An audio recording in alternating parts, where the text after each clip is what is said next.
Harusnya sama. Tapi berarti yang diterima Roy Suryo kosongan juga seperti itu, Bang. Maksudnya pas lihat dari Kasih ya. Jadi ini perjalanan panjang. Izin cerita ke belakang ya. Jadi tanggal 3 Agustus itu saya mengajukan permohonan informasi dokumen ijazah Bapak Presiden ke-7 Jokowi ya. Jadi setelah tanggal 3 saya ajukan ke PPID KPU Pusat, ternyata tidak dijawab-jawab sampai lama. Sehingga akhirnya tanggal 24 Agustus saya somasi. Akibat somasi saya tanggal 25 Agustus dijawab. Tapi dia bilang ijazah ini rahasia dengan mengeluarkan peraturan KPU nomor 731. Ya. Habis itu dilampirkan dia bahwa dasar dia merahasiakan itu adalah adanya uji konsekuensi tanggal 6 Agustus. Berarti kan 3 hari setelah saya mengajukan permohonan. Nah, setelah itu kan ramelah di medsos berkat saya ceritakan ke teman-teman termasuk Pak Roy Suryo bahwa saya ini dihadang nih secara kebijakan. Akhirnya rame itu di medsos dan kontroversial ya waktu itu KPU memutuskan keputusan KPU 731 dicabut dan tidak berlaku. Dan setelah itu mereka mengirim surat permohonan perpanjangan waktu untuk menjawab permohonan saya tadi. Begitu. Jadi waktu dia kirim surat penolakan itu kan saya langsung melakukan sanggah, keberatan. Kenapa? Saya tahu bahwa undang-undang KIP itu tidak merahasiakan ijazah. Nah, kalau merahasiakan ijazah dokumen itu boleh aja jangan dokumen yang dirahasiakan, tapi informasi di dalamnya yang dihitam-hitamkan, jangan semua pula dirahasiakan, dan itu pun harus ada melalui uji konsekuensi, gitu Mbak. Jadi tadi saya semalam diundang tiba-tiba, karena memang sudah masa waktu untuk menjawab itu kan ada sesuai undang-undang KIP 30 hari, dan sudah habis memang masanya dengan hari ini. Makanya mereka jawab semalam kasih email, terus saya datang hari ini untuk memenuhi panggilan mereka memberikan ijazah yang saya minta, gitu. Tadi berarti bertemu sama siapa Bang di KPU-nya? Oh, PPID-nya. Iya, itu PPID semacam pejabat pengelola informasi dan dokumentasi. Seperti itu. Kemudian tadi berarti Undang saya sendiri, karena saya pemohon tunggal. Tapi karena saya pikir saya tidak sendiri, saya didukung oleh tim Sentana dan Mas Roy Suryo, saya pikir saya harus mengajak mereka. Karena gimana pun ini kemenangan kita bersama, kemenangan rakyat. Seperti itu.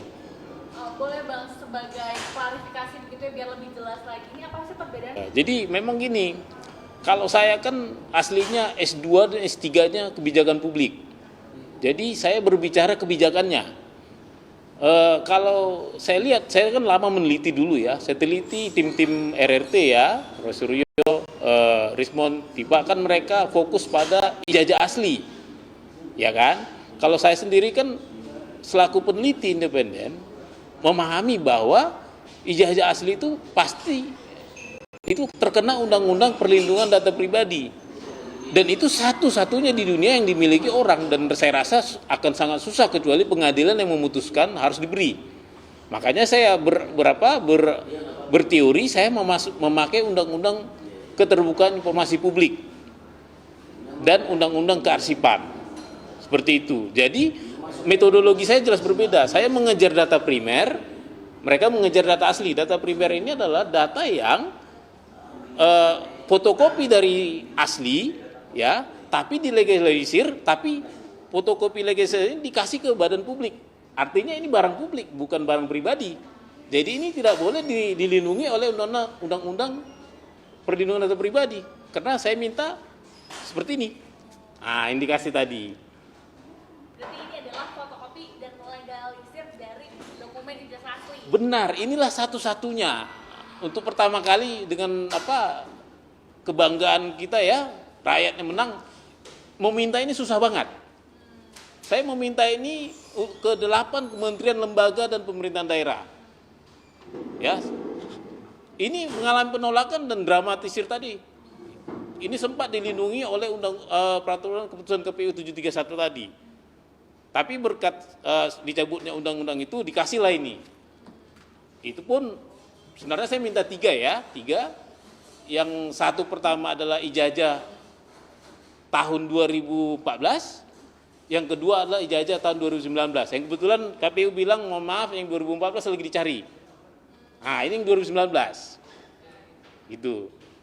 Dan beserta saya juga minta beberapa klarifikasi pada saat 2019 seperti ini. Ada 3 ya. Ini berisi tentang data verifikasi validasi ijazah ini. Seperti itu. Berarti Bang, kalau yang 2014 itu ijazahnya akan sama atau berbeda dengan 2019 kalau dari versi Abang maksudnya? Seharusnya kalaupun sama, yang beda itu ini. Legislasinya, legalisirnya. Karena pejabatnya pasti beda. Ini kan pejabatnya Pak Budi ya, Dr. Budi ya. Berarti legalisirnya dari KPU? Iya. Enggak, ini dari UGM. Oh iya, oke. Jadi yang dikasih itu pasti bisa di cross check ke UGM. Iya. Seperti itu. Berarti asli atau palsu nih Bang? Karena kan UGM juga sudah melegalisir. Nah, kalau ini kan data primer. Ini yang dipakai diantar oleh calon waktu itu Bapak Presiden, Pak Jokowi sebelum jadi presiden, ya kan, diantar ke KPU, tapi yang sudah dilegis oleh UGM. Ini sudah pasti ada di UGM. Seperti itu. Sudah pasti ada di UGM. Iya. Asli. Aslinya. UGM itu juga nggak ada yang asli. Asli itu cuma satu di dunia. Di yang punya UGM itu juga hanya punya seperti ini. Tapi dia lebih terverifikasi karena dilengkapi dengan riwayat pendidikan si orang yang minta legalisir. Nah, jadi Berarti kalau dilegalisir sama UGM, berarti UGM mencatat bahwa benar ini mahasiswa asli kami. Seperti itu berarti. iya. Asli dong. Iya. Ijazahnya. Iya. Jadi selama ini kebijakan ijazah Jokowi asli atau palsu seperti apa? Nah, selama ini kan memang yang beredar itu kan yang begini ini kan dari yang namanya Pak Dian Sandi ya. Jadi di beliau mengunggah di sebuah media sosial yang mirip seperti ini, mirip ya. Nah, jadi dia dibilanglah itu asli. Ya, sebenarnya aslinya belum ada sama sekali.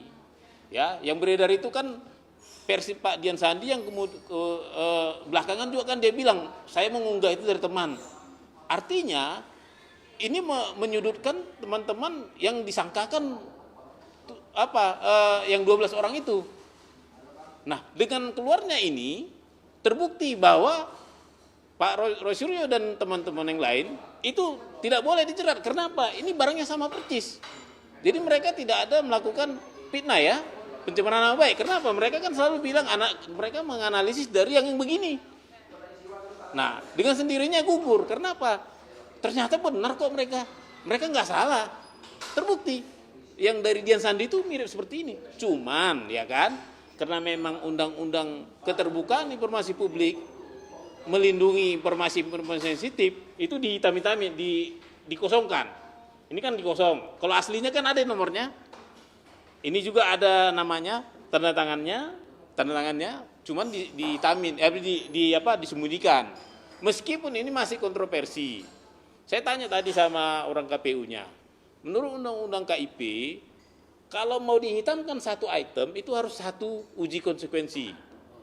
Kalau mau dihitamkan juga ini 2 konsekuensi. Ini ada sekitar 7 disembunyikan. Berarti 7 konsekuensi dan mereka tidak punya itu. Nah, jadi nanti bisa lagi saya udah bilang tadi, terserah kalian mau kita ketemu di komisi informasi sidang atau kalian lengkapin. Uji konsekuensi ini saya ingin tahu, ini kan nggak boleh. Kenapa sih nomor dirahasiakan, apa dasarnya? Apakah mengganggu nyawa orang? Apakah menimbulkan pelanggaran kemanusiaan? Nggak sembarangan dong merahasiakan ini seperti itu. Satu lagi Bang, karena yang lagi rame karena katanya ijazah zaman dulu tuh nggak boleh pakai kacamata. Kalau di foto pakai kacamata nggak? Pakai kacamata. Seharusnya ijazah pada zaman itu harus pakai kacamata atau enggak Pak? Saya kan orang kebijakan publik. Jadi saya juga udah minta, seharusnya format ijazah ini ada peraturan rektornya. ternyata saya minta ke rektor, mana peraturan yang mengatur tentang tata cara tentang ijazah. Tapi Bu Opa dulu menjawab bahwa itu sudah peraturannya sudah disita oleh Bareskrim. Jadi saya belum bisa jawab. Sebelum ada peraturan itu, walaupun secara kelaziman memang agak aneh ya, masa berkacamata kan seperti itu. Tapi lagi-lagi saya kan orang pejabat publik, kalau belum ada kebijakan yang saya baca, ya kita jangan langsung bilang ini tidak boleh. Kita tunggulah. Artinya kita akan kejar nih regulasi. Kita tunggu aja dari Bareskrim gimana regulasi sebenarnya. Ini kan hanya masalah resmi atau tidak. Sebenarnya kita sudah kantongi yang tidak resmi. Yang beredar di masyarakat kita punya peraturan ini. Cuman kan nggak boleh kita bilang itu yang benar. Sementara UGM masih menahan. Mohon bersabar menunggu Bareskrim selesai menyelidik, mengembalikan barang buktinya tadi. Gitu, Mbak. Berarti langkah ke depan dari pihak Bang Bone seperti apa? Akan menunggu Bareskrim kah atau akan dengan sama-sama Roy Suryo akan coba klarifikasinya atau seperti apa? Ini menarik. Jadi kalau saya kan meneliti data primer di 3 level, ya. Level pertama pada saat beliau mendaftar menjadi wali kota. Dan ini saya sudah minta ke PPID Kota Surakarta, mereka kan menolak memberikan beginian, ya kan? Akhirnya kita sudah mendaftar persidangan sengketa informasi di Komisi Informasi Jawa Tengah. Kemungkinan kalau dengan KPU mau menyerahkan ini, seharusnya mereka tidak boleh lagi menahan kalau ada barangnya. Nah untuk DKI kita juga melakukan hal yang sama karena beliau kan pernah jadi gubernur.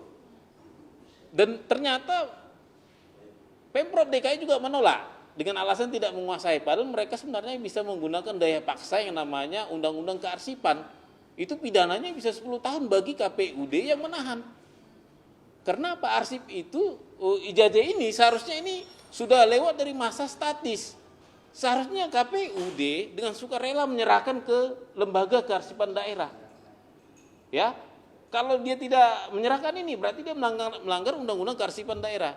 Nah, ini nanti kita tunggu. Nanti tim kita bersama teman-teman sudah kemarin itu mengajukan ke Komisi Informasi DKI Jakarta. Kita akan lihat nanti sebenarnya siapa yang salah di sini. Apakah Pemprov DKI tidak menggunakan daya paksanya atau KPUD dipaksa tapi nggak mau ngasih. Nah kembali lagi semoga dengan nanti viralnya ini seharusnya PPID DKI, KPUD DKI, PPID Kota Surakarta, KPUD Kota Surakarta jangan lagi lah menahan. Toh kan mereka kalau KPU pusat mengasih ya mereka harusnya ngasih dong. Seperti itu Mbak. Oke, mungkin terakhir nih Pak, lepas ini jasanya asli atau palsu, itu sebetulnya apakah orang yang bersangkutan ini akan, kalau ijazah palsu nih, orang bersangkutan ini akan kena hukuman, karena kalau kita lihat udah lewat, karena semua sudah berlalu, itu seperti apa sih Pak? Kalau saya kan fokus ya, saya kan peneliti kebijakan publik. Urusan pidananya itu saya nggak mau urusin. Mungkin ya saya harus tetap batasin. Kalau memang misalnya ini barang sudah saya sampaikan nih, silakan Bang Rismon, Mas Roy, Dr. Tipa analisa ini. Kalau selama ini kan tudingan ke mereka adalah mereka menganalisa barang tidak jelas. Sekarang udah jelas ini. Dari KPU-nya langsung. Jadi tidak ada lagi bilang mereka itu meneliti barang yang salah. Seperti itu. Kalau saya lihat metodologinya Bang Rismon kan ini yang diteliti ya. Oh ya, tadi sudah dibandingkan juga dengan Roy Suryo. Kan tadi pas Ya. dia bawa dokter jasa terus membandingkan ya secara mungkin langsung sama nih seperti itu ya. Iya, sudah.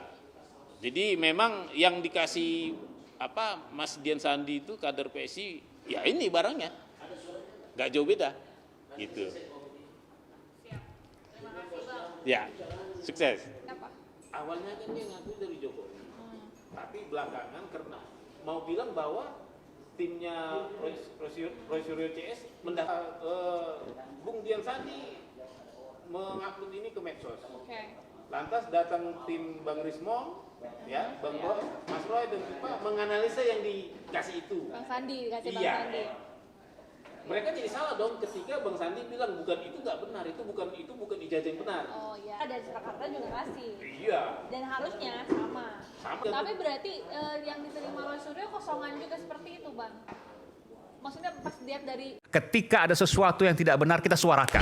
Ya bagaimana semua terangin dia sedungu ini? Ini manusia pecundang yang sangat merugikan bangsa kita ini. Saatnya jadi member eksklusif di channel YouTube Official ID. Tantang lagi para tambah sumpah di atas Al-Quran. Dia pengen masuk TV. Konten-konten premium yang tidak tayang di TV. Live interaction. Halo pemirsa Ayu, sini baru selesai. Emoji dan badge spesial. Reakses konten pilihan.